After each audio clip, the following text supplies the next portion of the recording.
Did you know language is one of the most complex things the human mind will ever process? Yes, according to researchers, language use is the most complex cognitive task in which people engage on a regular basis. Learning to use language has a direct effect on the brain's organization and efficiency. Language involves representing forms and meaning. We need to be able to assign meaning to the things we hear at all times. Let us take, for instance, how we mark plural in English. Plural is marked by adding s to the end of words. A user of English must remember this rule to understand and use the language properly.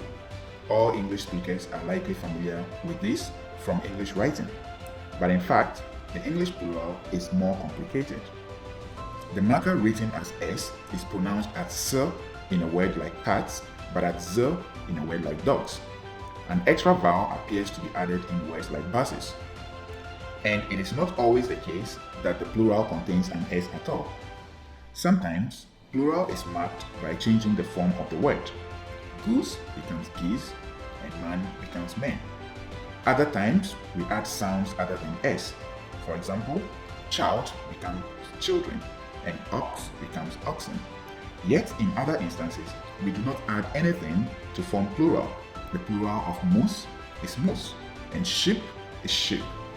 With all these complexities, language gives us a path to understand how the mind works. Linguists study different aspects of language. The example we just looked at falls under the branch of linguistics called morphology, which investigates the structure of words and parts of words.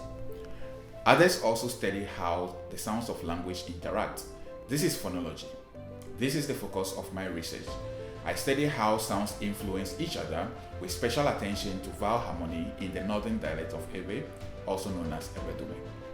Ewe is a choir language spoken in the West African countries Ghana and Togo. Ewe spoken in Ghana can be classified into southern and northern dialects. The northern dialect of Ewe has 7 vowels that can be grouped into low, that is a, o, and e, produced with a low tongue body, mid, a and o, and high, e and u, produced with a raised tongue body. The third person singular in the northern dialect is marked by the vowel a.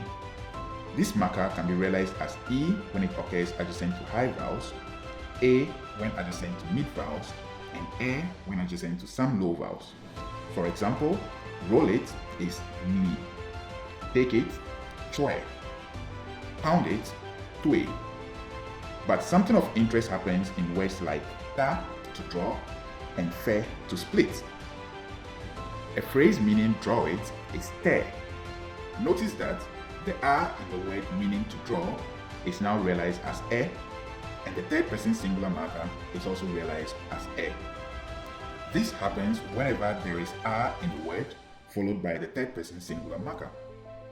Let us also look at the phrase meaning split it. Remember, the word for split is fe.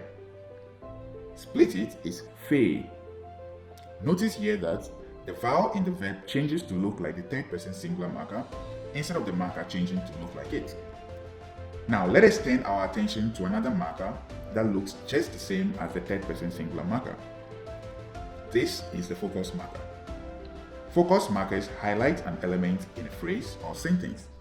They indicate that this element is new or important information.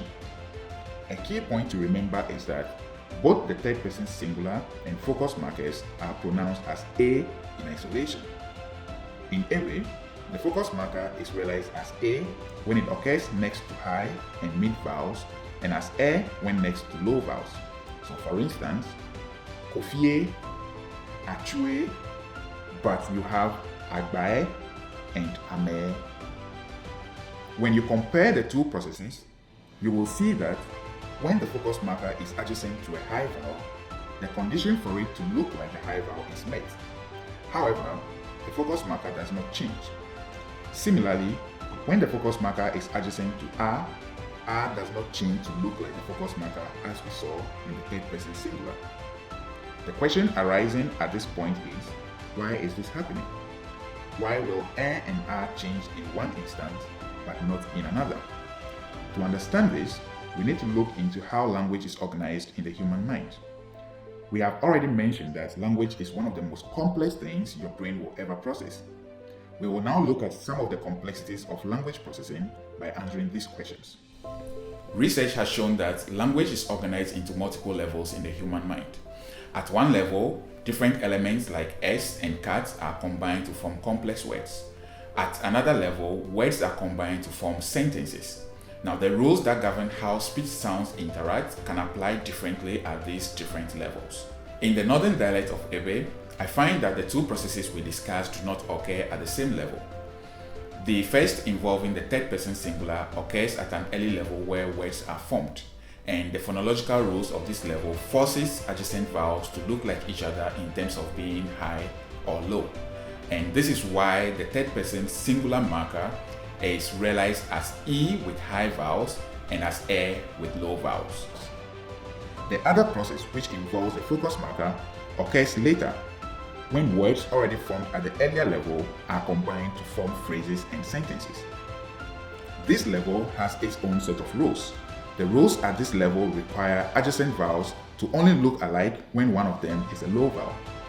This explains why the focus marker does not change to E when it is adjacent to high vowels. A similar observation is made for the behavior of R as well. The rules of height harmony at the earlier level of derivation forces R to look like A. However, at the later level, when these sounds come to be adjacent only because of structure at the level of the sentence, such requirements are not present. Therefore, R need not look like A. This example illustrates the complexities of language processing, where rules that affect sounds are affected by the structure of words and sentences.